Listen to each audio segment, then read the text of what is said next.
मंगलवार को राजधानी भोपाल पहुंचे प्रधानमंत्री नरेंद्र मोदी, जहां उन्होंने मेरा बूथ सबसे मजबूत अभियान के तहत कार्यकर्ताओं को किया संबोधित। साथ ही कहा कि 3 तलाक से इस्लाम का नहीं है कोई संबंध। इसकी वकालत करने वाले वोट बैंक के हैं भूखे। यूनिफॉर्म सिविल कोड पर भड़का रहे हैं वह लोग। 2 कानूनों से नहीं चल सकता है एक घर। यूनिफॉर्म सिविल कोड पर बीजेपी करेगी भ्रम दूर। वहीं बिहार में विपक्षी दलों की बैठक पर कहा कि इन सभी दलों के घोटालों को मिला दिया जाए तो 20 लाख करोड़ के घोटाले की है गारंटी। साथ ही पीएम मोदी ने रानी कमलापति रेलवे स्टेशन से 2 वंदे भारत ट्रेनों को हरी झंडी दिखाकर किया रवाना। पूर्व विधायक माफिया अतीक अहमद व उसके भाई अशरफ की 15 अप्रैल को प्रयागराज में पुलिस कस्टडी में गोली मारकर कर दी गई थी हत्या। जहां मामले को लेकर सुप्रीम कोर्ट पहुंची माफिया की बहन आयशा नूरी, जिसमें आयशा ने याचिका दायर कर अपने भाई अतीक व अशरफ की हत्या की जांच सुप्रीम कोर्ट से कराए जाने की उठाई मांग। आरोप लगाया कि उसके दोनों भाई की हत्या के पीछे सरकार का है हाथ। वहीं आयशा ने अतीक के बेटे असद के झांसी में हुए एनकाउंटर को भी बताया फर्जी। प्रयागराज में शादी अनुदान योजना में हुए 64 लाख के घोटाले में 21 लोगों को पाया गया दोषी, जिसमें तत्कालीन समाज कल्याण अधिकारी समेत खंड विकास अधिकारी, ग्राम विकास अधिकारी व कई बाबू भी पाए गए हैं दोषी। शासन स्तर से हुई जांच में हुई इसकी पुष्टि। इन सभी दोषियों के खिलाफ एफआईआर दर्ज करने के दिए गए निर्देश, साथ ही निलंबन की प्रक्रिया होगी शुरू। योजना के तहत सरकारी कागजों में 24 बेटियों के बना दिए गए थे 48 पति। यूपी के मेरठ से रिश्तों का कत्ल करने का सनसनीखेज मामला आया सामने, जहां प्रेमिका के लिए एक बेटे ने अपनी ही मां की सुपारी देकर उतरवा दिया उसे मौत के घाट। पुलिस ने खुलासा करते हुए बताया कि मुस्लिम प्रेमिका से शादी करने के लिए बेटे ने ही शिक्षिका राजबाला हत्याकांड को दिया था अंजाम। बेटे संचित ने दोस्तों को 2,40,000 में मां की दी सुपारी, जिन्होंने घर में घुसकर मां पर बोल दिया था हमला। पुलिस ने हत्यारोपी बेटे व सुपारी लेने वाले उसके दोस्तों को गिरफ्तार कर भेजा जेल।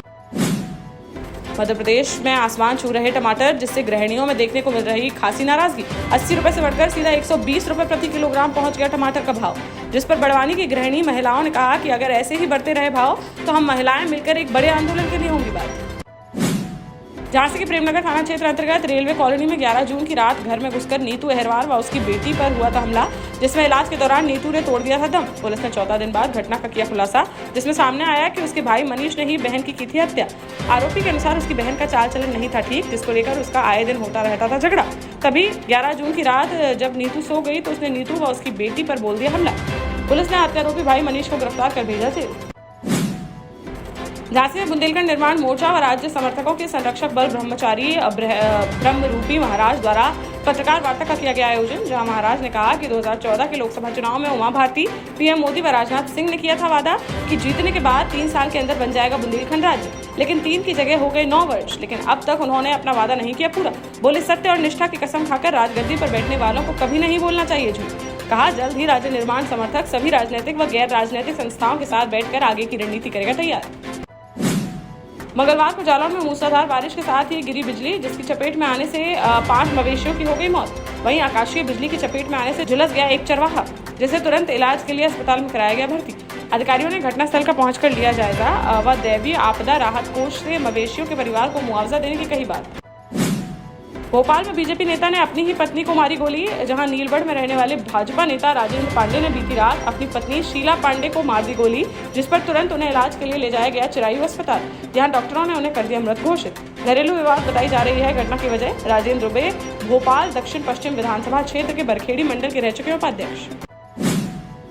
झांसी के मौरानीपुर में रहने वाले व्यापारी राजेंद्र बिलैया ने अपनी शादी की 50वीं सालगिरह पर भव्य सामूहिक विवाह कार्यक्रम का किया आयोजन, जिसमें 6 वर-वधुओं की धूमधाम से कराई गई शादी में डीजे बाजे के साथ निकाली गई बारात। फिर कार्यक्रम स्थल पहुंचने पर रीति रिवाज से किया गया उनका स्वागत। सभी रस्मों को पूर्ण कर सभी 6 जोड़ों ने जिंदगी भर साथ निभाने का किया वादा। वहीं नगर पालिका अध्यक्ष प्रतिनिधि आयुष श्रीवास्तव ने सभी जोड़ों को आशीर्वाद देने के साथ ही प्रशस्ति पत्र देकर किया सम्मानित।